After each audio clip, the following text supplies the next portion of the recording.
আসসালামু আলাইকুম।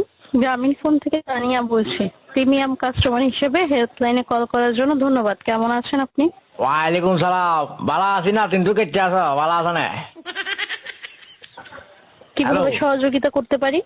সহযোগিতা তুই আরে কি করবে? আমি মেঞ্জের করে হিটটা দি, জাকাত দি, তুই কি সহযোগিতা করবি? আর গরিব নে। আমরা ফোন করছি তোর কাছে, আর তুই আর ট্রাকেলে গাড়ি লেগেছো কই? এখানে শুরু করছ? হ্যাঁ টাকা কেটে নেওয়া হয়েছে? জি, আমার ওই যে মিনিট বলছিলাম, বুঝছো না? আচ্ছা, নানা তোমার বোঝায় কই, ওই গত মাসে মিনিট আর এমফিল হয়েছিলাম, বুঝছেন? আর নাতিন হলে কথা কই বেলায়, বুঝছে না?